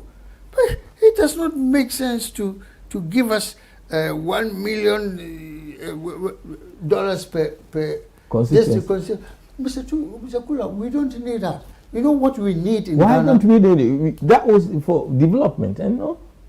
Yeah, well, I mean, I would rather keep that money. My party will keep that money and repair all the roads in Ghana, because I've driven from Accra to Central Region to Western Region to Ashanti Region. All the roads are pathetic. No road is better than any other. That's why I said I have not gone to the Northern Region or Upper East and Upper West, and I suppose it will be the same thing. You know, we need money to build these roads. And now you said something that touched my heart. And I said it in a previous conference somewhere, that we need to give the Ghana railway system to the Chinese people. Yeah. To the Conrad Chinese said people. that, yeah. Thank you very much. He said it as well. Give the contract to the Chinese people. You know, they are communists, but they work well. They give us railway station throughout the whole place. Even here in Great Britain here. I would say Great Britain here. Well, they were experiencing problems in their time after 1945 or whatever, they began to be also civilized in those days. It took a long time. When you go to Wales here, that's the place they got cows and there are more cows in Wales. So before a cow is brought to London, half is rotten. Half of them is rotten. Because before the Industrial Revolution, so they planned and they thought very well to bring containers. Therefore, when they get the cows, they put it in the containers, as Nkrumah would have done in the silos or God knows what. You know, preserve the cow that is killed in Wales into London. So these things were never happened again once they were able to do that. And in those days too, trains were going at a very slow speed. So by the time we come to London, it's days, you know. They've changed. Why can't we learn is a problem. Why we cannot learn? Thank you. You want to learn? So to learn, let us give contract to the Chinese. Chinese are our brothers, our friends, our CPP friends, Nkrumah's friends. We brought the Chinese to Ghana. Yeah. And in fact, when they staged the coup, I lived close by, so I could hear every gunshot. 26 February 1966, 34 February 1966. They were shooting the Chinese guys. They were the Nkrumah security underground in Flagstaff House. Yeah. They shot. They came to help us. Thank you. When we took them over, they took Nkrumah over. They kicked them out. Otherwise, Chinese would be our friends today. Thank you. Conrad, you heard the argument that Nana Addo, he said that the government has consistently maintained they will fulfill the social contract they signed with Ghanaians in 2016 manifesto. It must be noted that MPP made more than 300 promises in their 2016 manifestos. Our viewers' interests are, what our viewers are asking, the question they're asking is, one constituency, $1 million. Where is the money? So thank you very much. Just you. a quick one to add to my elder brother's presentation. You see, when you say the Chinese are our friend, actually, yes. And you see, it's the Chinese, Deng Xiaoping, the Chinese premier president who started with turning around, laying the basis for their, if you like, impressive economic growth. He said, it doesn't matter the color of the cat as long as it can catch mice. Yeah. So we in Ghana should know something. It doesn't matter whether whoever is coming is from the Western Bloc or Eastern Bloc. If I want a railway built, like Nkrumah used to do, Nkrumah went to Americans. Americans said, we don't have money. He went to Soviets. Soviets said, we'll do it. The Americans called him back and said, don't worry, Kaiser will help. Anybody who is there to help, let's take that help. We need to eradicate poverty. We need infrastructure for development. We shouldn't be saying, oh, the British can do it, but we won't do it because we want to China. Or China can do. No. Whoever is able to, let's go. Are you taking the call or should I proceed? No, go. Yeah, go on. Thank you. Yeah. Okay. Yeah, let's take the call, please. Okay. Good evening. Oh yeah, good evening. I've got a financial question of Chairman Conrad. Well done for your explanation. So who is calling? Who is calling and where you calling from, please? Finances, yes? Okay. You know there was a video going around saying... Hello, who is calling and where you calling from, please? Okay, I'm calling from Walthamstow, and I am one of the NDC contestants bearing for vice in the chapter. My name is Beatrice, an ex-chairperson. Okay, thank you. In North London. Yeah, go ahead, please. Go on. Okay, well done, and thank you to our viewers. Now, my question is, recently there was a video going around about, I say in 2015, the purchase of our power made the... It seems like we lost our caller. Hello? I wanted to explain because people don't understand that. Can you repeat the question again? We lost you a little bit. Can you repeat your question, please? Oh, okay. I was saying that recently a video was going around saying that the impact the purchase, I think, power, one of these power, during the time of the Doomsday. And now MPP are saying that that was the worst deal that Muhammad did, okay? But they've not actually explained that by a World Bank people. So now I want you to explain the connotation of what the bill was and how it came about. Because I think it's misleading for people that don't understand how it came about. Thank you. Conrad, you heard that. Yeah, thank you very much. I think that the long and short of it, and I think the minority also did a good job. Our NDC in Parliament did a good job. It is unfortunate what the World Bank country director, Pierre Laporte, did. Because his position was largely an ignorant one from an energy perspective. It was largely not informed by even the ground, the facts on the ground, and the Ghana Energy Outlook report. He comes to say we incurred very hefty power contracts. One thing he failed to tell Ghanaians is that most of those power contracts, they expired, and this current government has rolled them over. For example, Car Power from the Turkish power ship. This government has rolled over for 50 years. If it was that bad a deal, we signed a 5-year deal and it was so bad that you decide to renew it for 15 years. Where's the logic in that? Send Power, we renew it for 20 years. We signed a deal so bad that it comes to an end 7 years later, you renew it for 20 years. Our own Ameri, build, operate, transfer. We paid zero for it. All they were to do is get their own generators, get their own power as gas, produce, sell to us, and make their money from it. At the end of 5 years, they were to give it to us. What did we say? Oh, we don't want it, keep it. We even moved the plant to Kumasi. So the simple logical reason is if these power agreements were so bad to the economy, are we saying then that the MPP saying then that Nana Addo has decided to make it worse on us by extending it for 15 years, 20 years? The thing that you are eating, they say, is not good for your health. you are diabetic. They say don't eat sugar. And you say, now I'm going to the sugarcane farm. That's where I will sleep. But the sugar that I give you at home, that one you say I was very, very bad. But you have now relocated to the sugarcane plantation farm. Now you are chewing the thing like anything. So it just doesn't make sense. Yes.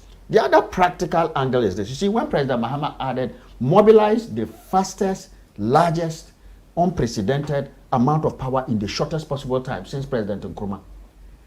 He took our power generating capacity up by almost 3,000 megawatts. As we speak today, you see, at the time, the plan President Mahama had was, whatever excess we had will be exported to our neighboring countries. Thanks to that hard work, and it's true, he didn't just say, oh, we need 3,000, let's build 3,000. Because by the time he finished building that 3,000, you now need 4,000. So he saw into the future. He built the capacity, and he took a loan from Alliance Française de Développement, the French Development Bank, for Gridco to extend their transmission stations and revamp them from Huni Valley, one there, one in Kumasi, one in Tamale, one in Bolgatanga, one in Paga. Where was the power going? We're shipping power to Burkina Faso. As of last year, we're making over $100 million.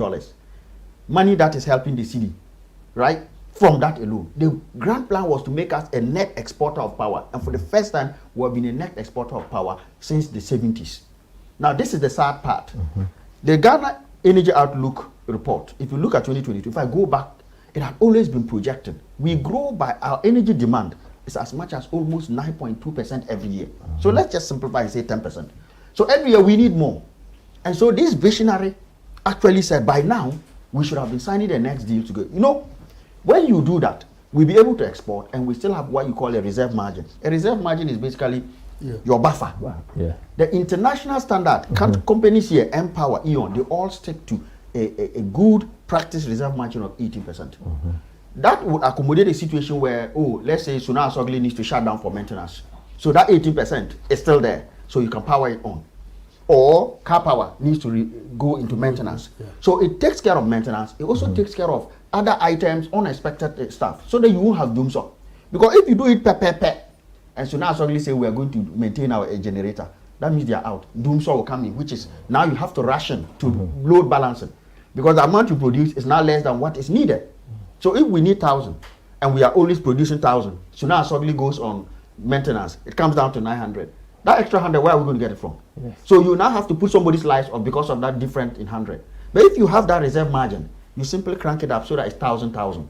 So that you are not losing to the economy. And we lose millions of cedis anytime the power goes out. Thank you. We are supposed to have 18%. Do you know where we have today? 14%. So we are technically in a deficit situation. That is why NAPO supported this position by signing a recent power agreement, right? For more production. So if we've got excess, what is the government doing signing more deals? So I think the NPP must come again on this particular one. But thank you very much. We will talk about it. We will have a program, yes, you know, about that. But to come back to the question that you asked me, you see, somebody sent me a text saying that what I said about China, I've just gone into the same IMF document. I'll read from you page 52, and you can note it. The listeners and viewers can also go there. Yes. Paragraph 2 on page 52, it says, collateralized debt entirely held by China accounts for only 2% of external debt. This corresponds to four loan agreements signed between 2007 to 2018 that amount to $619 million, which is 0.9% of GDP. Remember, we said at the moment we're doing 98%. Yes. China only accounts for 0.9% of that 98%. So what is our complaint about the China situation? But to go to the question you asked about these one district, one dam things. Social contract. Again, let me use IMF to answer that question. This is page 58 of the IMF's own document, paragraph 12, the second sentence. For the purpose of our viewers, can you say it again? Yes. So they can. So this is page 58 of the IMF bailout agreement, paragraph 12 on it. Now, it talks about public spending, improving the efficiency of public spending over the course of this program. Let me go ahead. I can read it, but in the interest of let me read just the second sentence. It says, go ahead, the government flagship programs, the government, for emphasis, I repeat, the government flagship programs, including one village, one dam, one district, one warehouse, and infrastructure for poverty eradication, IPEP, will also be reviewed and streamlined. This is IMF language. When IMF, you know the English call it euphemism. Yeah. When IMF wants to tell you that it will either be cancelled or put on hold, they say it will be streamlined. Yeah. It means streamlining. You are cutting some bits out. Yes. So those projects you just talked about, where will you get the money from? The answer is this program doesn't intend for money to be used by Howard Kumsin and her people to go and dig football pitches and dugouts in the name of dam. It's clearly there, including, it didn't say exhaustive, it says including, let me repeat it again. The government flagship programs, including one village, one dam, one district, one warehouse, and infrastructure for poverty eradication will also be reviewed and streamlined. Agenda 111 will be reprogrammed to be completed over 5 years. That's up to 2027. That's Agenda 111. They have not built one hospital yet too. IMF is now saying, you think you are going to build that one? We are reprogramming it. So it's moving forward to 2027. Not that MPP type of year. We are moving forward. It will be reprogrammed to that in line with budgeted allocations to the Ghana Infrastructure Fund from the APFA. That's the budget support for health infrastructure. Now, this is the other thing to disappoint Ghanaians. Wages of public sector workers will be calibrated to ensure a balance between burden sharing, productivity, and this is the key word, capacity to pay. In other words, if Oforiatta cannot pay, there will be no hire. So no more borrowing for KK parties, no more borrowing to go down the drain. You want to land there? Yes. So the answer to your question, where will the money come from? That question won't be answered because they are saying that they are cancelled. All this thing about reviewed, streamlined, what's the other word they use? Reprogrammed. All they are saying is calibrated. These keywords, IMF language for you can kiss those programs goodbye. So they are not even going to happen. Mr. Thank you very much, Conrad. Mr. Yosin, this program is very interesting, and those who are not watching, we want them to go back and then watch it. Or those who have watched it also to continue to watch it, and yes, because there is a lot to learn from this program. Now, I mean, I want to ask you something because of time. You know, you're running out of time, and considering the economic crisis we are experiencing as a country, are the Ghanaian parliamentarians, including the opposition party, doing enough to protect and safeguard the interests of Ghanaians? No, they are not, especially the parties in opposition. There's no way they can do anything effective because of the system of governance we have in the country. You know, say anything, they will come down on you. The Labour Party here, they are on the throat of Conservative Party. Yeah. And they're not leaving anything. Thank you. I think so. Why can't our opposition do the same? Thank you. Why are they not able to do the same? Yeah, because we have been cut out. If your party is not in power, you are cut out from major decision making. Sorry, I once called for hold on, please. Go on. Presidential question time. The president's question time is very important. What we have, yes. Let's take this call, then you continue, please, Mr. Okay. Yosin. Sorry, who is calling and where are you calling from? There seems to be a lot of background noise. Hello? Hello? Yeah, hi there. Yeah, hello. Who is calling and where are you calling from, please? Hello, can you hear me? Yes, we can hear you. Oh, you can hear me. My name is Stephen Molindra and I'm a journalist. Just want to thank everybody for appearing on the show. Thank you. It's very interesting. And Ghana has for a long time been one of those areas that I've really covered and I'm very, very interested about. Now, we lost Mr. Marimwa, or he's having okay. While we wait, you can go on. Yes, that's right. I said it's about time, Mr. Kula, we introduced the president's question time. We are making comparison with the Labour Party and the Conservative. If we have a presidential question time, as we have in Prime Minister's question time, our leaders would think sensibly and really answer pertinent questions. questions. The caller is calling again. Sorry. Okay, that's right. Yeah.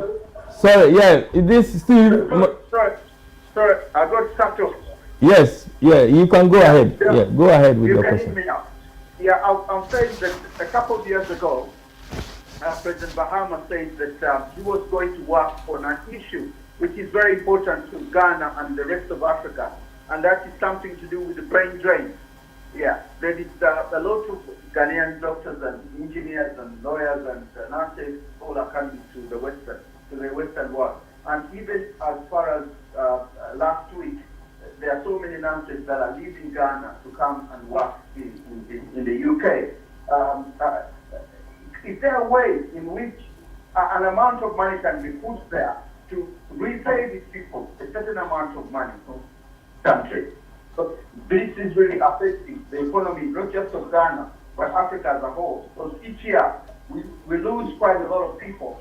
You know, there have, in terms of this money being put aside, much as there are projects that are money is being borrowed for, you know, so that these people can remain in the country and help in the development of the country. I don't know whether any of the panelists can answer this question. Yes, thank you. Going a long way. Thank you. But what I would say first is that, yes, it's an area that has been troubling, that we experiencing difficulties with over the years. And, you know, our skills are leaving all the time. They're leaving. People finish university, they're looking for pastures green abroad or somewhere, and they go. Yep. Because our own country, I'm giving you an example what a doctor told me, his experience. He wanted to give a lot to Ghana. So he was placed in Tamale. And when he got there, where his children were going to school, he has to carry chairs in his car to go there for them to sit. Mosquito battle was a big one for him. A whole lot of things. And he was working at a hospital as a pediatrician. Yeah. He was long hours. Every day, long hours. You go in 7 a.m., you finish about 9, 10. It was difficult for him, so he decided to leave. Because to meet his family needs was very difficult. What do you have to say, please, both of you, Mr. Kitiosin first and then Conrad, about what the caller was saying? Thank you very much. One first point is lack of work satisfaction. The nurse, the doctor treats a patient and the patient survives. That's a point, something to call about satisfaction. I told you about my own brother. Mm-hmm. When he graduated from Russia or the place where they are fighting now, Ukraine. He went on a holiday to Ghana. When he went there, he had most of his mates working in the Ghana medical facilities, and whether he was working in Nigeria. He went to work, took a contract from UK straight to Nigeria. You know, that's why he worked. So when on holiday, when he came back, I asked him, why did you go to Nigeria instead of Ghana? And he told me point blank, he was a medical doctor. He says, the time that he was there, he could have saved. The Nigerian government supported the medical facilities in Nigeria because they had the money. But the Ghana government was struggling. So that the needle that was used, disposable needle, you use it and you throw it away. In Ghana, they were using it and rinsing it with water. Point number two, a doctor and his or her patient, you know, must survive a treatment. But most of the time, the brother told me, he said, listen, a patient that comes to the hospital will not die, but because of the facilities, lack of facilities. So what could the government do to help us to keep our skill base leaving the country? Or even attracting them from abroad? Because that is the question. Here in this country, hold on please, here in this country, they use different means or measures as a marketing strategy to attract a pool of skills into the country. were in all areas. So if they need doctors, they do it. If they need nurses, they do it. Now they need teachers, they're doing it. They need care workers, they're doing it.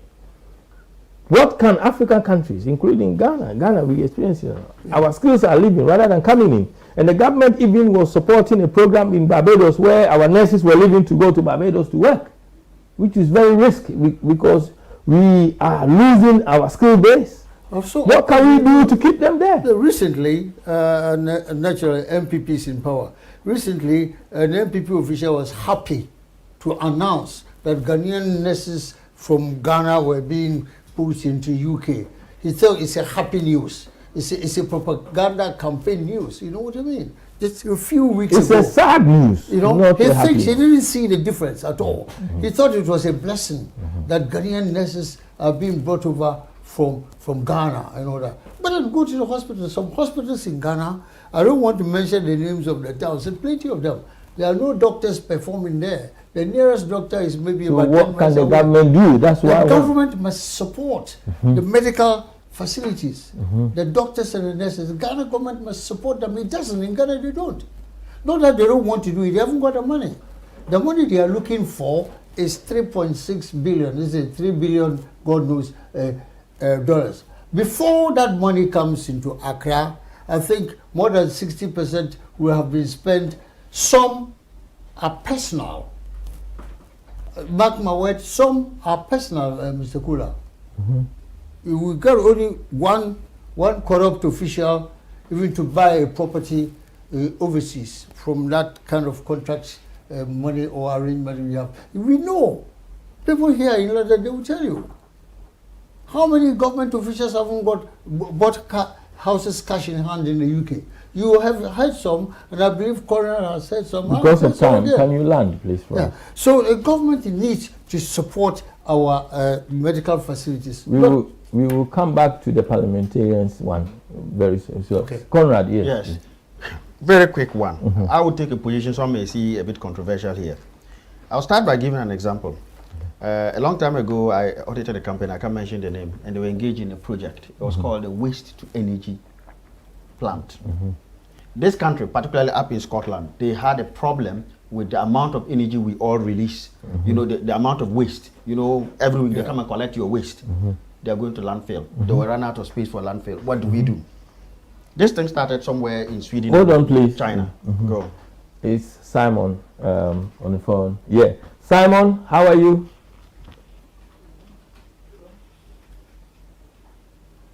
Hello. Good evening, Simon. Good evening, Kula. How are you? Congratulations as well. Thank you. Good evening to Chairman Conrad, yours and your production team, and everybody listening and watching the program. Good evening, Simon. Good evening. Yeah. I want to make a contribution. Yes, you go ahead, Simon. Thank you, Kula. Yeah. So first of all, on the issue of MPs not doing enough, I think we are not being fair to the opposition party. I would say opposition party because there's only the NDC with an independent candidate in parliament. The independent candidate has decided to align himself with his original party, the MPP, in spite of whatever they did to him and the fact that Akufo-Addo said they won't work with him. So that leaves us with one person short.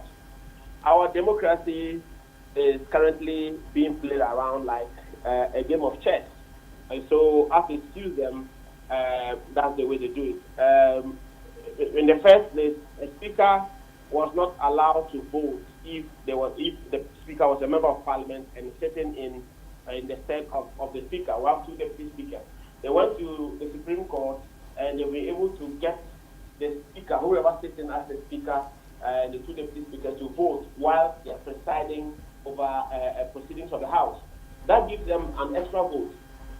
They have done everything possible to make sure that the question, the MP for Asen North, is removed from Parliament. And you know all the legal gymnastics and the plain abuse of our legal system that has gone on. You and I are witnesses to that, painfully though.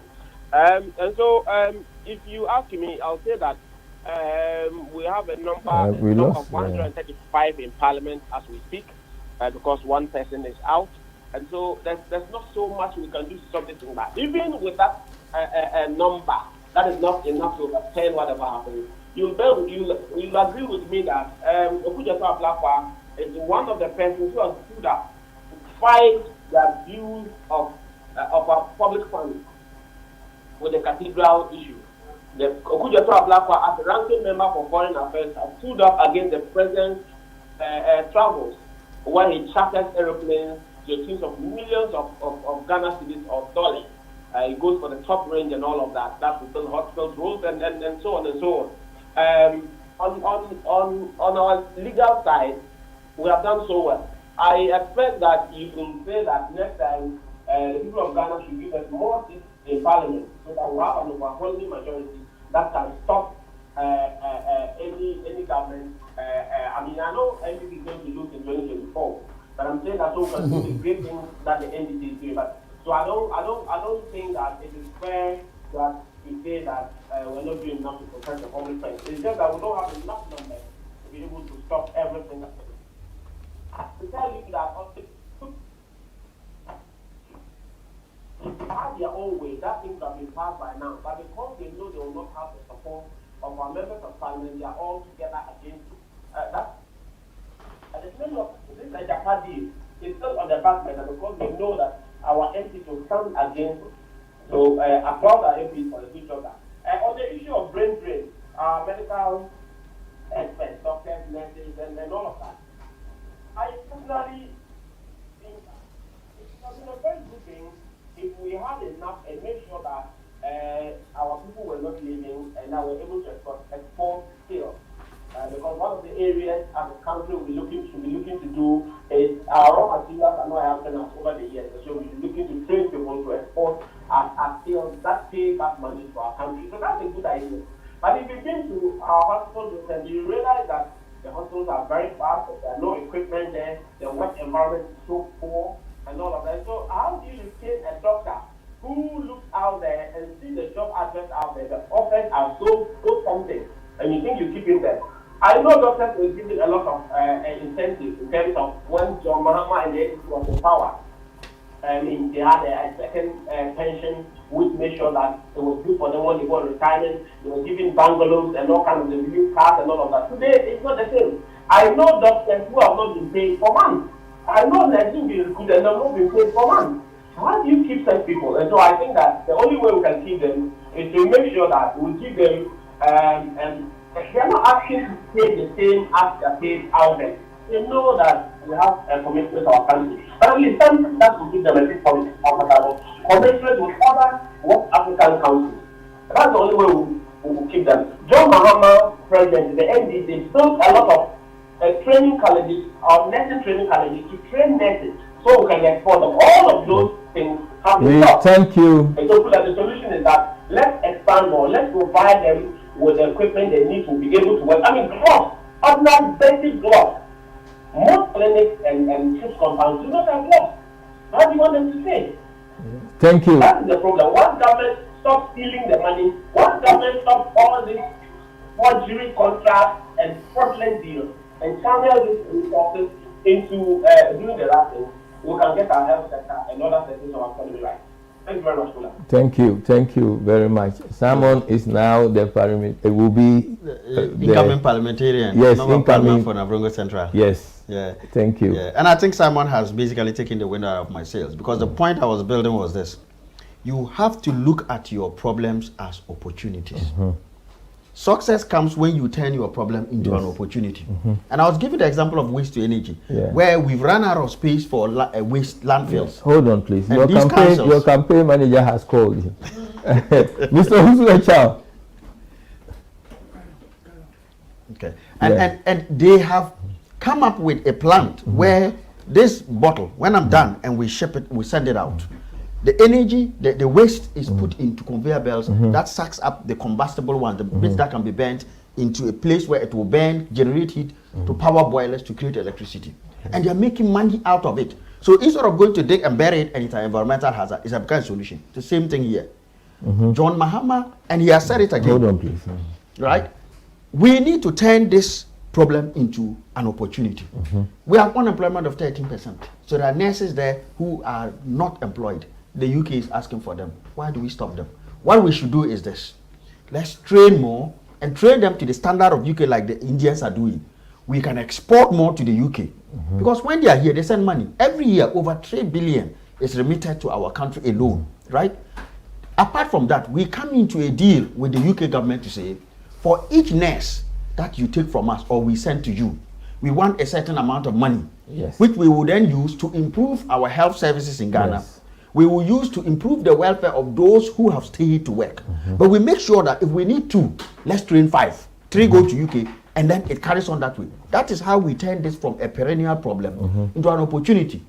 The Indians did it with IT. Yes. They are doing it with health now. There are many Indian colleges of health that are just training people in the UK curriculum. And when they are done, most of them fresh out of school, they are coming straight here to join the NHS. They earn good money.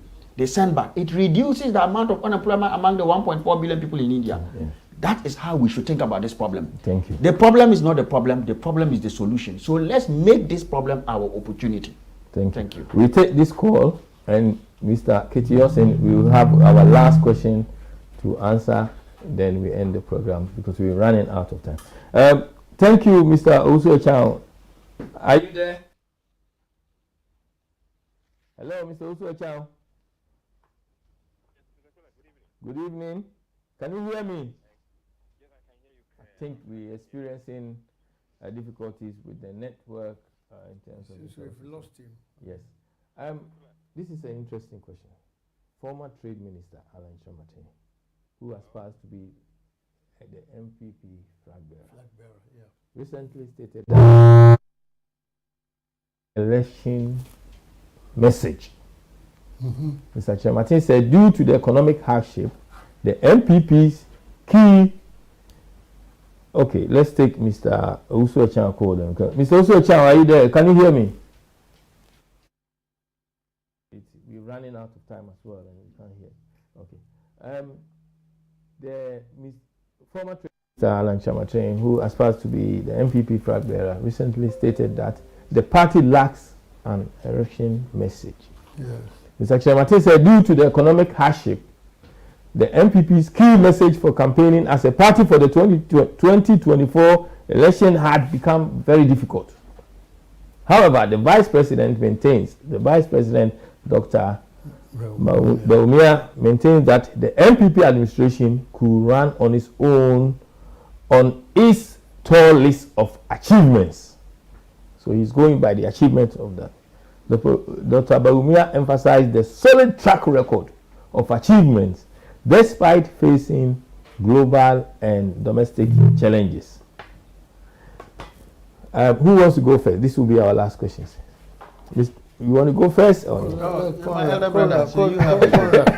Mr. Buddha, so I keep pray it to for my you. mind. Yes. It's good that, thank you, that Mr. Kyerematen is talking about that.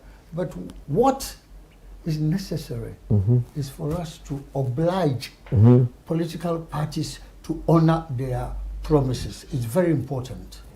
2016 election, I lost it to NPP, but I was happy because the promises they gave were good. So I was not broken. Coming from Western region to Central region, when I heard they won, I was happy because the promises were great, but they have not been able to honor them because there are plenty promises. So we want legislation to be put in place for future political parties going into elections we oblige them to honor their promises. Otherwise, we take them to court and ban them from coming into power in the first place, from taking part in elections. It's the only way we can get them to be honest.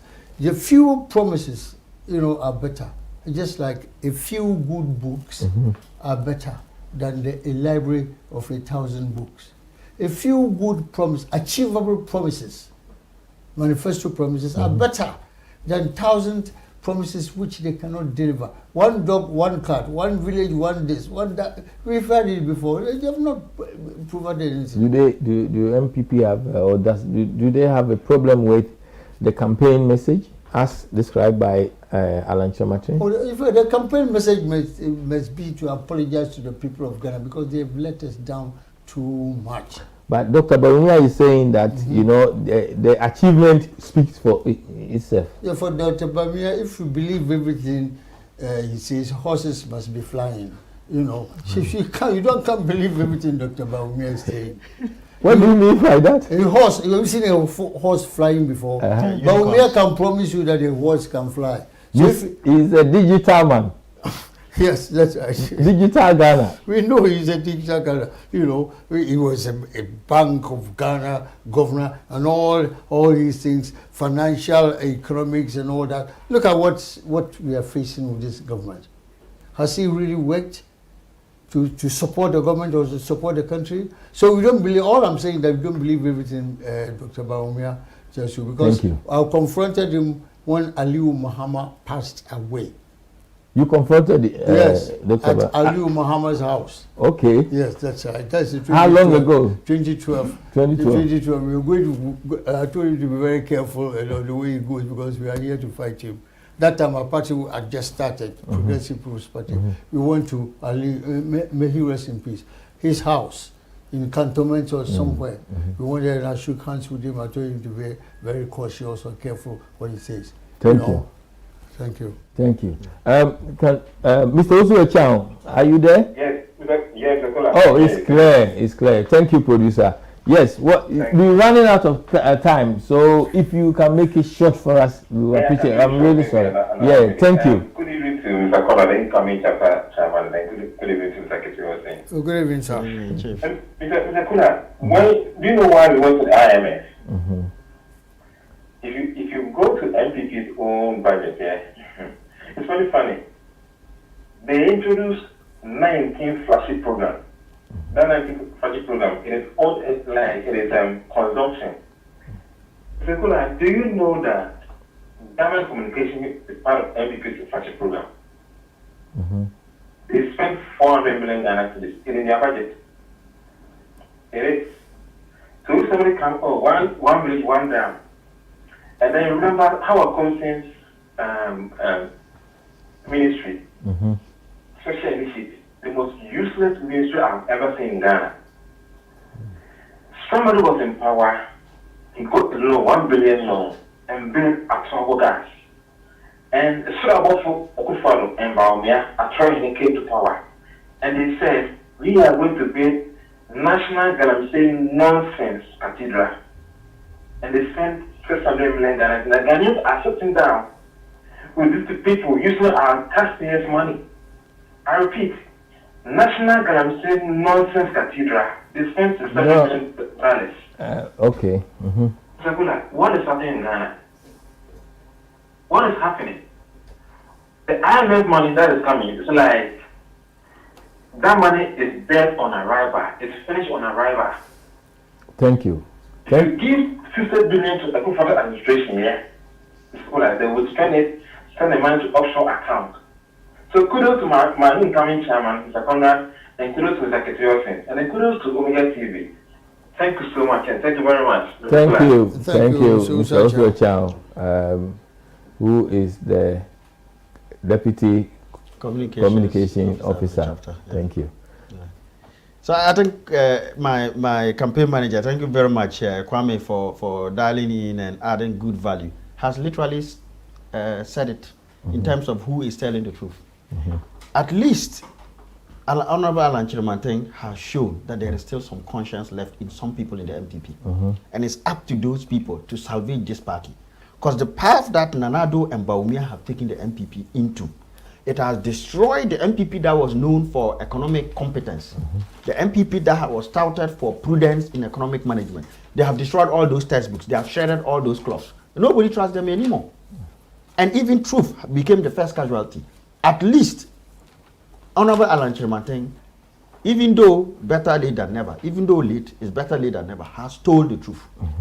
There is no message to give. The message here, the World Bank says, your message to them is that when we took over, you were improving by 3.7% in terms of your welfare. We have now taken you down to you are reducing or now suffering a reduction in your welfare by minus 1.1% every year, GDP per capita. That's what Alan Chiromanteng is talking about. Look at our waters. They are all like chocolate drink because of galamsey. Corruption, we don't even talk about it anymore.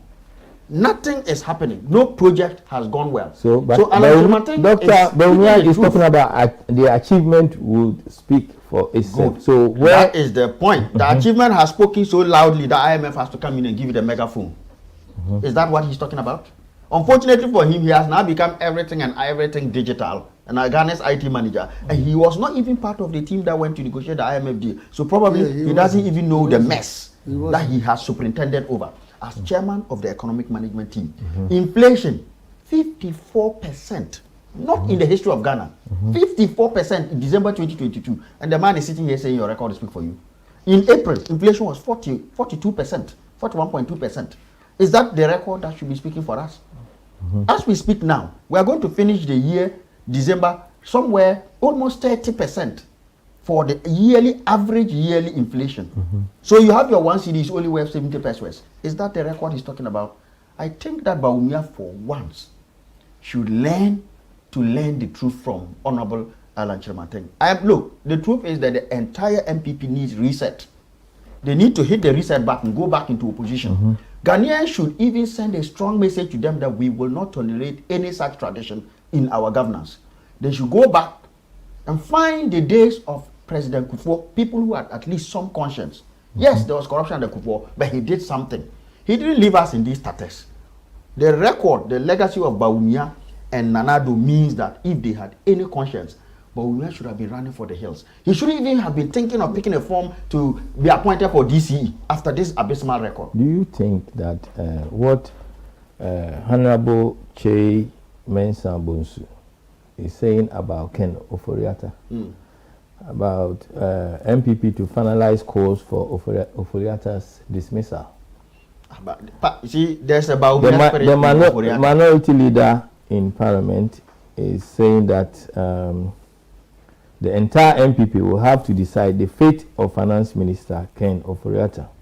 Because Nana Addo was saying that after the IMF negotiation, then they will decide. Yeah. What do you have to say about that, Mr. Kitiosa? This is I our finance minister, Yeah, and his own party now is saying, you know, I was do they need him? Yes. You see, I was stunned when the president said so. People are complaining that the guy is no good. They send him immediately. Now you say, oh, wait, let him go through a few things before I descend him. Then we're giving him an opportunity to commit more, if you like, crime before he goes. Cover up. It's just like, it's very human being. If we know when we are going to die, what would you do? If you are told by God that, look, today 5 p.m. or the next morning, you know, you do the worst you can in the world. Now you say, wait, let the man finish one transaction before I sack him. So whatever criminal activities he may be doing, he will do more because, you know, after all, he's going to be sacked. You know, President shouldn't have come out with that excuse. President should, one, have defended his Minister of Finance, but he didn't defend him. He rather accepted the ideas that the guy must be sacked. But why do you keep him on? Because he's a signatory to the Japan royalties and all that. We will be confronting this when we come to the election debate. They are not going to walk away with it. Japan royalties is a family business. Ghana gold, we have no gold in Achimabuakwa. We've got Atakwa, Obuasi, Prisia, and the Western region and Ashanti region. Not in Nana Akufo-Addo's backyard. And these people are managers of Japan royalties, you know. Okay. And in my article, I asked that, so do we want... Can you learn for us? The soldiers to come back again? We don't. But if you don't want the soldiers to come back again, don't provoke them for any crazy soldier to bring a gun. Who is provoking the soldiers? The politicians, the MPP government at the moment. There's so many mistakes, you know. Some of them are not forgivable. But then we elected them, so let's just see what they can do. They've got about 1 year to go.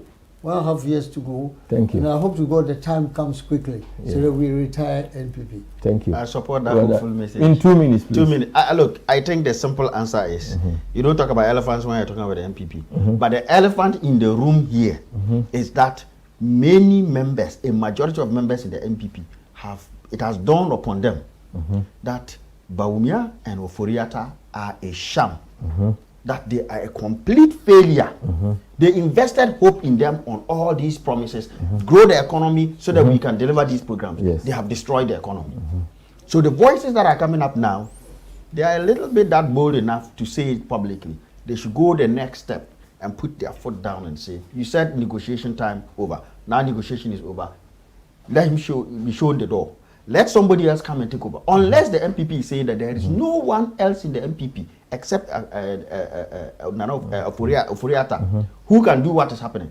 And if he is the best player, he is their number 10, and he is this Sankwas, then I think the MPP should potentially self-exempt themselves from the next election. They should just put their hands up and say, I surrender, because we are complete kaput. This Sankwas we are getting to IMF, I mean, the MPP as a party by now should have said that Ofori-Atta and Bawumia are a serious existential risk to the party, not just 2024, the party and beyond. Because already the party is now known, or is now a byword for incompetence, serial lying to cover off incompetence, and playing the ostrich. Basically burying the head and pretending that because I'm buried. Your last word. So my last word, I'll just say thank you to everybody that has tuned in. It's a shame that we couldn't get our brother Wafaki to come in. It would have been good to have an MPP match so that we hear from their side. Next week we will try and arrange So that. anytime at all they are ready, let us come and revisit it. Let's hear from them as well. Maybe they may eat humble pie and say, as for this one there, we agree. I'm hoping that today's thing was not because they realized they don't have much of a message, but it will be joyful to have Ghanaians on both sides of the divide looking at this deal and having that jaw as the way we progress our democracy. So thank you to everybody who dialed in. Thank you to your studios, yourselves, Uncle Joe, my good brother there, and to all those who called in. We are grateful for the pleasure of your company and the audience. Thank you, Kofi Kula, for this beautiful program. Thank you. Mr. Akitios, in 1 minute. The title, the program we are doing today would put NPP representatives off, because they wouldn't have had anything to say about the 3 billion cedis we are looking for. Ghana should have had about, we shouldn't go for 3 billion cedis after removing Nkrumah 57 years. Today, if all cylinders were pressed, all the businesses in Nkrumah introduced, if they were working, Ghana Airways, Black Star Line, just these two organizations, they would have had more than $500 billion by 57 years. You will calculate it and see. The Ghana Airways is dead. Black Star Line shipping is dead. If you are going to Accra, you go by a BA. From even Accra to London, BA. Anything. The ships we have, you can imagine the amounts of money they will have accumulated 57 years. Just let's think about this. It should have been billions. It's not for Ghana to go for $3 billion. It's peanuts. It's peanuts, because we are not manufacturing in Ghana. I hope to God we will see their back and bring the manufacturing basis into the system. Added value. We get money. We are not exporting our raw materials anymore. We will add value in Ghana and get billions and billions of dollars all the time. Never ever to go for IMF loans and all that. We didn't need a HIPIC. President Kufuor's HIPIC. This is another round of HIPIC. Highly indebted poor countries. Oh God, we are not a poor country with the resources we have. That's what I would say. Anybody who's got a heart should think about these things. But within a few months, you will see Nkrumah's people coming back together. The CPP, PNC, and all that. We are working hard. We are going to come and we'll go for the election. You'll be surprised, Mr. Kula. Thank you. Thank you very much, Mr. Akitios, Chairman for Progressive People Party in the UK, and also thank you, Conrad Duma, for former Milton Keynes Chairman and now aspirant for Chapter Chairman for NDC UK and Ireland. Thank you, Bob. And also we thank the producer for his good work and all the support that we have here, including Miss Beatrice Asante and Mr. Stephen Malumwa. Next week is Father's Day on the 18th of June. Next week is Father's Day on the 18th of June, and we will be doing a special program about the sins of our fathers. What are the sins of our fathers in Ghana? That's a serious It is what has hold us. Do we need prayers? It's a Father's Day. We're going to be here. And we will do a special program, Sins of Our Fathers. Is this what is holding us as a country? See you next week. Thank you very much and good night, everyone. Good night. Thank you. Thank you.